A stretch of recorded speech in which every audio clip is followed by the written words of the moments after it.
이 시간 우리 좌우 옆 사람 분과 인사하면 좋겠습니다. 잘 나오셨습니다. 다시 한번 축복하면 좋겠습니다. 주님의 이름으로 축복합니다. 네. 세상에서는 이렇게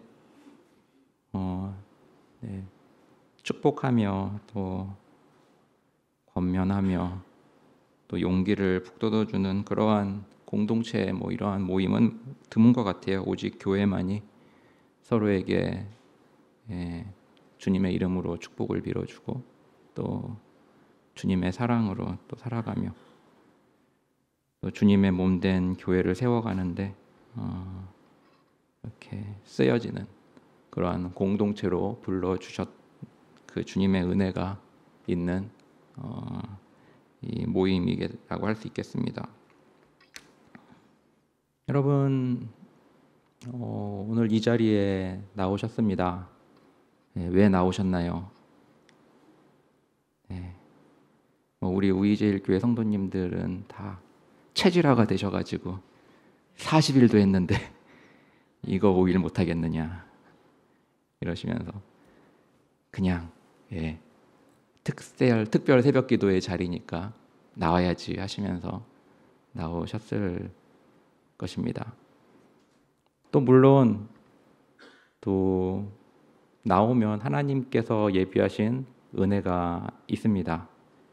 왜냐하면 하나님께서는 주님을 가까이 하는 자에게 주시는 은혜와 복을 분명히 약속하셨기 때문입니다.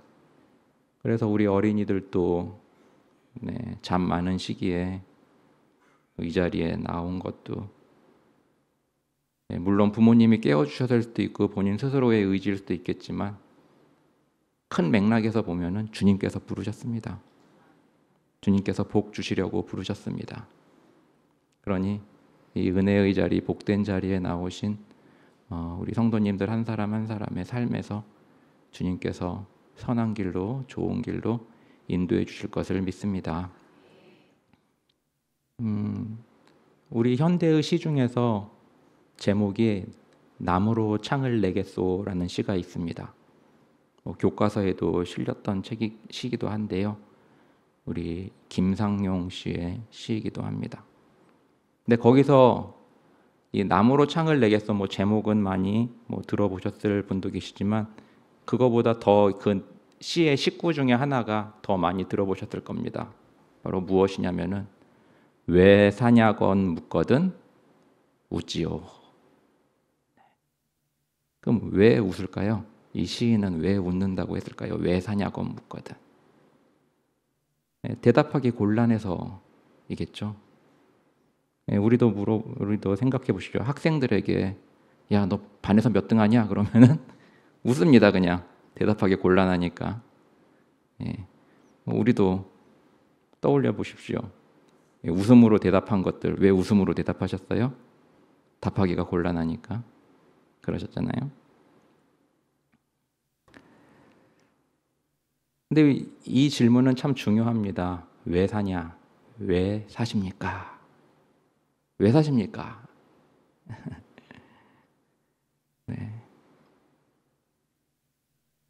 러시아의 이 작가죠. 톨스토이 다 이름은 들어보셨을 겁니다. 이 톨스토이는 기독교에 기반한 신앙인입니다. 근데 그의 단편 소설 사람은 무엇으로 사는가라는 책이 있어요. 그 책에서 이 작가는 하나님께서 사람에게 허락하지 않은 것이 있다라고 하고 있습니다. 무엇일까요? 하나님께서 사람에게 허락하지 않으신 것. 바로 자기에게 무엇이 필요한지 아는 힘이 주어지지 않았다라고 말하고 있어요. 그래서 그 책에서 보면은 한 부자 사람이 그 미하일이 일하고 있는 구두방에 찾아와서 가장 튼튼하고 훌륭한 구두를 만들어내라. 세월이 지나도 변하지 않는 그러한 구두 말이다. 만약에 너가 그 구두를 만들면 내가 엄청난 돈을 주겠지만 그렇지 못하다면 너를 감옥에 쳐넣을 거 말 거야 라고 했어요. 그런데 미하일은 그 부자를 보고 그저 웃습니다. 이 미하일은 그 이름과 같이 하늘에서 하나님께로부터 잠시 세상에 있도록 그렇게 한 천사였어요. 그 부자가 나가고 나자 미하일은 정말 그 부자가 요구한 근사한 구두가 아니라 슬리퍼를 만듭니다. 왜 슬리퍼를 만들었을까요? 얼마 후에 그 부자의 종이 오더니 주인님께서 돌아가셨습니다. 주인 마님께서 이 시신에게 신길 슬리퍼가 필요하다고 그걸 주문해 달라고 하셨습니다 하고 온 거예요.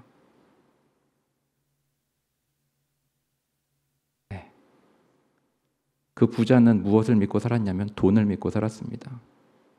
그리고 그 돈을 벌기 위해, 부자가 되기 위해 자신의 인생을 정말 속된 말로 갈아 넣었다고 해야 될까요? 그랬죠. 그리고 자신은 최고급 구두를 만들어 신으면서 또 그것을 오래오래 신으려고 했었습니다. 그런데 하나님께서 인간에게는 자신이 정작 필요한 것이 무엇인지 아는 힘을 주시지 않았어요. 그게 오늘날을 살아가는 모든 사람들의 공통점입니다.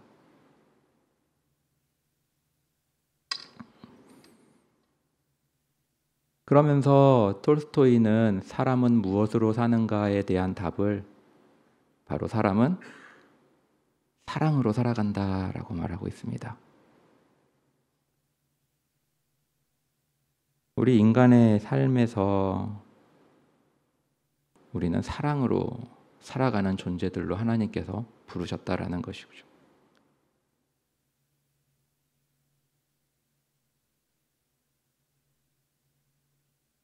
여러분, 인생의 참된 의미가 무엇일까요?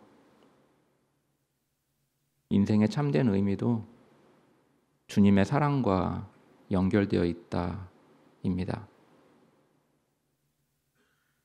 우리의 삶에서 우리가 아등바등 위에서 살아가고 있는 것들, 그것이 정말 나에게 필요한 것일까? 생각해 보면 좋을 것 같아요.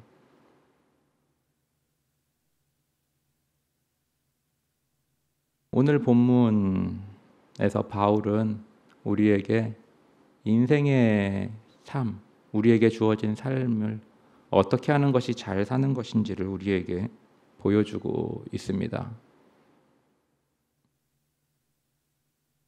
바울은 오늘 본문에서 자기 인생의 지고한 목적은 바로 복음을 위해서 사는 것이다 라고 말하고 있어요. 여러분, 무엇을 위해 살고 계십니까? 돈을 위해 살고 계십니까? 명예를 위해 살고 계십니까? 편안하고 안락한 생활을 위해 살고 계십니까? 아니면 다른 사람들에게 좋은 평판을 받기 위해 살고 계십니까? 이 어느 것 하나 우리가 신경 안 쓸 부분은 없어요. 좋은 평판도 필요하고요. 안전도 필요하고요. 편안함도 필요하고요. 돈도 필요하고요. 물질도 필요합니다. 명예도 필요하고. 그러나 그것만을 위해서 산다라는 것은 결국 아까 그 작품에 나왔던 부자와 다를 바 없는 그러한 삶이겠죠.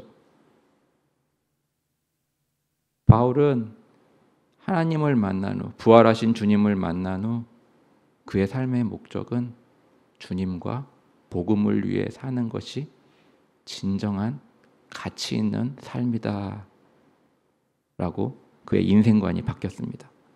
그럼 여러분, 바울이 만난 주님과 우리가 만난 주님과 다를까요? 바울이 만난 주님, 우리가 만난 주님 같습니다. 그러면 우리의 삶의 목적, 인생의 목표도 주님과 복음을 위해 살아가야 하는 것입니다. 나를 위해서 물론 살아야겠죠. 그러나 나보다도 먼저가 주님이 되어야 한다는 거예요. 그래서 바울은 자신에게 주어진 고난, 핍박, 갇히는 것, 이것을 두려워하지 않았어요. 오히려 고난과 핍박과 갇히는 것과 그러한 모든 것을 바로 내가 바른 길을 가고 있구나라는 주님의 확증으로 보았다라는 것입니다. 우리 가운데 고난을 좋아하는 사람 없죠? 핍박을 좋아하는 사람 없습니다. 힘든 삶 누가 좋아하겠습니까? 그런데 바울의 시선은, 바울의 바라보는 인생의 관점은 전혀 달랐어요. 그 모든 것들, 고난과 핍박과 갇히는 것이 내가 주님과 복음을 위해 바른 길을 가고 있는 주님의 확증이구나 라고 고백하고 있다는 것입니다. 그런데 이러한 고난에 대한 확증은 또 훗날 우리가 잘 알고 또 우리가 또 찬양으로 부르고 있는 이 본회퍼의 이 찬양에서도 드러나고 있죠. 가사가 이렇습니다. 주님이 마신 고난의 쓴 잔을 우리도 감사하며 받으리. 주님의 남은 고난 채워가며 예수와 복음 위에 살리라. 이처럼 하나님의 자녀들의 인생의 목적은 예나 지금이나 동일했습니다. 바로 예수와 복음을 위해 살아가는 것입니다. 우리 학생들 공부해서 잘 되어야 됩니다. 우리 학생들 공부가 힘들죠. 그러나 하기 싫다고 안 하면은 어떻게 되겠습니까? 물론 공부 안 하고 나름 먹고 살 만한 자리에 있는 부모님들도 자신의 자녀들은 공부를 열심히 하기를 원해요. 왜요? 살아보니까 물론 공부를 안 한 나도 지금 현재 먹고 사는 데는 뭐 그렇게 크닥 지장은 없지만 그래도 공부를 해야지만이 살아보니까 그게 우리 인생에 유익을 하더라 라고 생각하기에 공부를 안 한 부모님도 자녀들에게만큼은 공부를 하도록 권면하고 격려하는 것입니다. 인생에 있어서 유익한 것들은 늘 힘듦과 어려움이 따르게 마련이에요. 우리 인생에 있어서 유익한 것들은 그것을 위해서 어려움과 힘듦이 있다라는 것입니다. 여러분들 일례로 의사가 되기까지 얼마나 힘든 과정을 밟고 공부합니까? 왜냐하면 그것이 사람을 신체를 살리는 그러한 일이기 때문에 그것은 또 사회의 유익이 되기 때문에 그 유익이 되는 것을 위해서 그것을 준비하는 과정이 얼마나 힘들어요. 쉬운 일이 아니라는 것이죠. 마찬가지입니다. 영혼을 살리는 이 일은 신체를 살리는 그것보다 훨씬 더 비교할 수 없을 가치가 있는 거예요. 여러분들 보셨잖아요. 겪어보셨잖아요. 병원에 가도 의사마다 달라요. 그래가지고 자기에게 맞는 처방전을 내려주는 의사가 있습니다.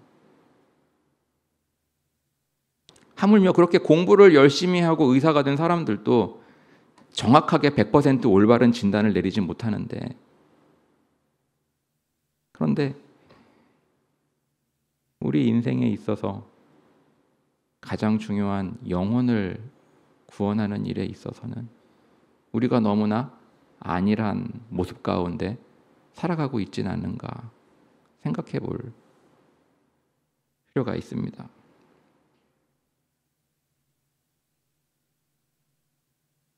오늘 바울은 자신의 사명에 대해서 얘기하고 있습니다. 이 사명은 바로 복음을 증거하는 것이다 라고 하고 있습니다. 그런데 이것은 하나님께서 주신 거예요. 하나님께서 바울에게 주신 것입니다. 근데 이 사명은 다른 말로 직분이라고도 번역이 됩니다. 그럼 여러분들 직분이 있으시죠? 그럼 그 직분은 누가 주셨나요? 바울의 고백처럼 주님 하나님께서 주신 것입니다. 그럼 그 직분을 왜 주셨나요? 회사처럼 상무, 이사, 부장, 과장, 직책, 계급인가요? 아닙니다. 주님과 복음을 위해 살라고 주신 직분입니다. 그리스도인이라고 하는 것도 마찬가지죠. 그리스도인인데 그리스도가 삶에서 드러나지 않으면 이것은 그리스도인이라고 할 수 없는 거겠죠. 그리스도인인데 그리스도를 증거하지 아니하고 그리스도의 증인으로의 삶을 살지 않는다면 그리스도인이라고 할 수 없는 것입니다. 여러분 세상을 보십시오. 누군가는 세상을 이렇게 표현합니다. 세상을 물질을 부르짖으며 산다라고요. 근데 거의 대개가 그렇습니다. 물질을 부르짖으며 살아요. 왜일까요? 먹고 살아야 하니까. 당장이라도 수입이 없으면 얼마나 불안하겠습니까? 당장 먹을 걸 살 돈이 없다면 불안해요. 그렇기 때문에 세상은 물질을 부르짖으며 살아갑니다. 건강도 중요해요. 그러나 그래도 대부분의 사람들은 물질이 있고 건강하기를 바랍니다. 건강만 있기를 바라진 않아요. 건강만 있고 없다. 이거보다는 좀 불편해도 건강이 조금 나빠도 돈이 더 많은 게 좋잖아요. 안 그러십니까? 세상이 그래요. 로마의 정치가이자 철학자였던 세네카는 이렇게 말했어요. 우리는 언제나 생명이 짧음을 한탄하면서도 마치 생명이 다할 날이 없는 것처럼 날뛴다라고요. 세상 사람들이 그래요. 세상 사람도 압니다. 언젠가 죽겠지. 다 알아요. 그러면서 짧은 인생 이렇게 한탄하기도 합니다. 그런데 그들의 삶은 마치 생명이 다할 날이 없는 것처럼 날뛴다라고 하고 있어요. 부산나게 이리저리.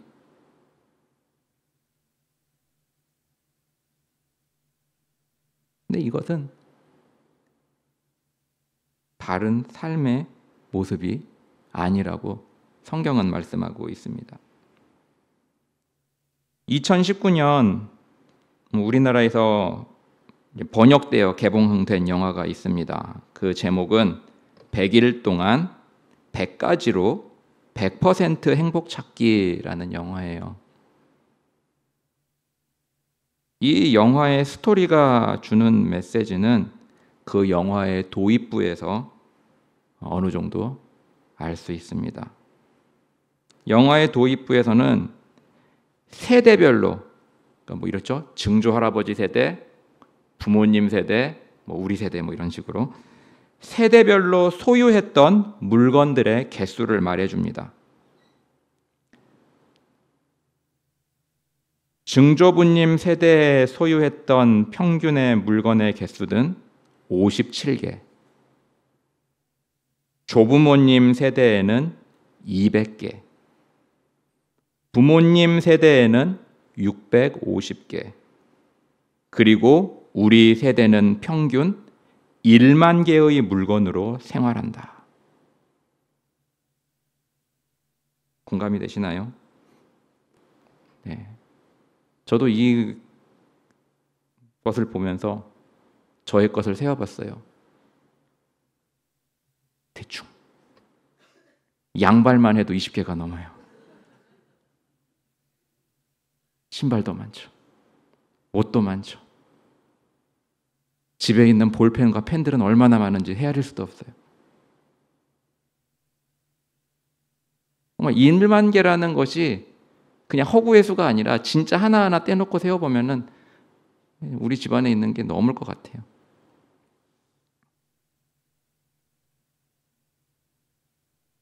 그러면서 거기에 도입부에서 마지막 부분 이렇게 말하고 있습니다. 놀랍게도 생각보다 많은 물건들이 자리만 차지하고 있다. 그렇죠? 생각해 보세요. 정말 우리가 생각하는 것보다 훨씬 더 많은 물건들이 자리만 차지하고 있습니다. 1년, 2년, 3년이 지나도 항상 그 자리에 있는 게 있어요.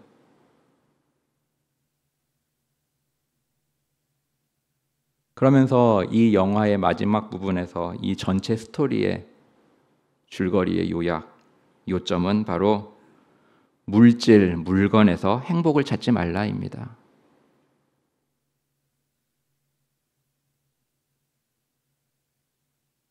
물질에서, 물건에서 행복을 찾는 것만큼 어리석은 것이 없다라고 성경은 말씀하고 있어요. 우리가 잘 아는 부자 이야기 알잖아요. 야, 이만큼 모았으니까 내일부터 먹고 마셔야지. 주님이 뭐라고 말씀하십니까? 어리석은 자여, 오늘 밤 내가 너의 영혼을 취하리니 너의 쌓아놓은 것이 누구 것이 되겠느냐. 우리 조부모님 세대에서는 57개만 가지고서도 행복하게 살았던 시간들을 보내셨을 거란 말이죠. 우리 조부모님 세대들은 200개 좀 늘어났다고 하지만 그 가운데서도 나름 행복하게 사셨습니다. 그러나 우리는 1만 개의 물건을 가지고도 그렇게 옛날이 좋았지 하며 살아가고 있는 우리의 모습을 발견하게 되는 거기에. 행복이라는 것은 이 보이는 것에 있지 않다라는 것입니다. 그래서 그 영화 속 대사에서는 이런 말이 있습니다. 들어보세요. 우리 모두는 영혼에 구멍이 있어. 우리 모두 그 빈 곳을 채우려 하지. 돈, 관심, 물건, 사람으로 말이야. 그런데 다 개소리야. 결코 채워질 수 없다는 걸 깨달아야 할지도 몰라. 네, 영화에서도 모르겠어요. 기독교 영화인지 모르겠지만 우리 영혼에는 구멍이 있대요. 사람들은 그 빈 곳을 채우려고 합니다. 돈으로 채우려고 하고요. 관심으로 채우려고 하고요. 또 사람 간의 인간관계에서 채우려고 합니다. 그러나 결코 채워질 수 없다는 걸 깨달아야 할 날이 와야 한다고 말하고 있어요. 왜 명품백을 사십니까? 근데 왜 하나에 만족하지 못하고 또 다른 명품백을 검색하고 계십니까? 다 마찬가지예요. 가지고 있는 것에 우리는 또다시 다른 것에 눈을 돌리며 기웃기웃거립니다. 이게 다 세상의 것으로 채우려고 하지만 번번이 실패한다는 것을 우리가 직접적으로 경험을 해보았다라는 거예요. C.S. 루이스는 이렇게 말했죠. 사람은 세상보다 크게 지어졌다. 그렇기에 세상을 다 가진다 해도 채워질 수 없다. 오직 그보다 더 큰 존재로 채워야 한다라고 말이죠. 그래요. 사람은 세상보다 더 큰 존재로 지어졌어요. 그렇기에 사람은 이만한데 세상은 요만하거든요. 어떻게 요만한 게 이걸 채울 수 있겠습니까? 그래서 오직 지음받은 이보다 더 큰 존재로 채워야 된다라고 말하면서 그 존재가 바로 예수 그리스도라고 말하고 있습니다.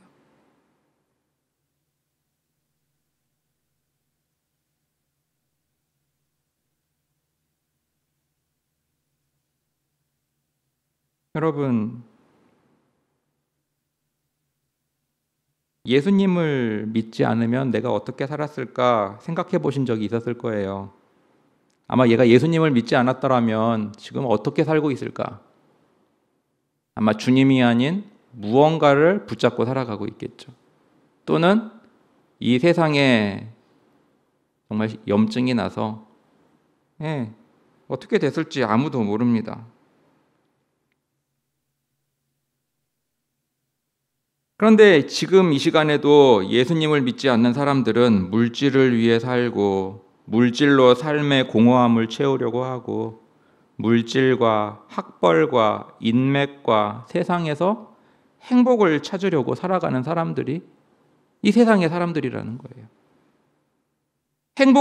행복해지고 싶어서 그렇게 살아가지만 여전히 행복해지지 않는 삶, 소위 밑빠진 독에 물 붓는 삶을 세상 사람들은 살아가고 있다는 것입니다. 여러분, 밑빠진 독에 물을 채우는 유일한 방법은 무엇입니까? 바로 그 독을 바다에 던지면 되는 겁니다. 그게 바로 예수 그리스도입니다. 우리의 빈 독을 채우고도 남는, 넘치는 그렇게 채울 수 있는 분이 바로 예수님이라는 거예요. 그래서 이렇게 생각해 보신 적이 있을 거예요. 아, 나에게 예수님을 믿도록 전해주신 분이 있어서 너무 감사하구나. 내가 예수님을 믿을 수 있도록 복음을 전해주신 분, 내가 예수님을 믿을 수 있도록 교회에 인도해 주신 분 너무나 감사하다라고 말이죠.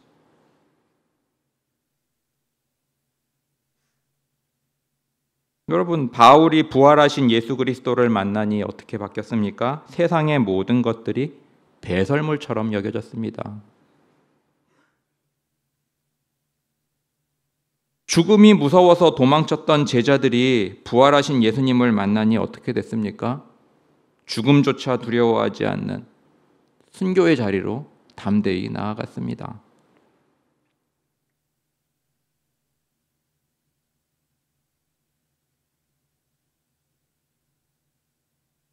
고린도후서 5장 4절과 5절에서도 바울은 이렇게 말해요. 하나님은 우리 마음속에 천국을 조금 넣어두셔서 우리가 천국보다 못한 것에 대해 만족하는 일이 없게 하십니다. 라고요.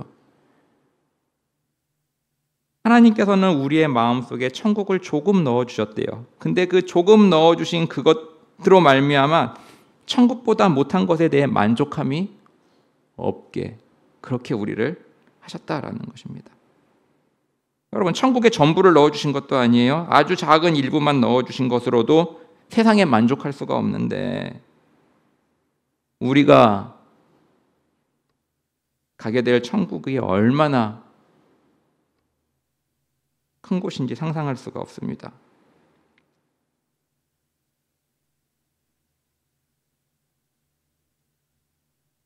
고린도전서 15장에서 바울은 부활 이전의 우리의 모습, 이 세상을 살아가는 우리의 모습이 마치 씨앗과 같다라고 하고 있어요.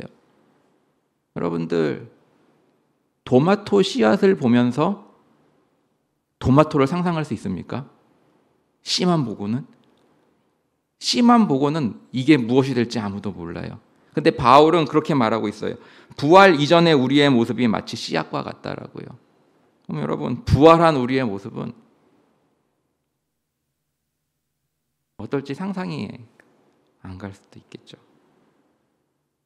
그런데 예수님을 믿는 우리에게는 이러한 복된 부활의 약속이 주어졌다라는 것입니다.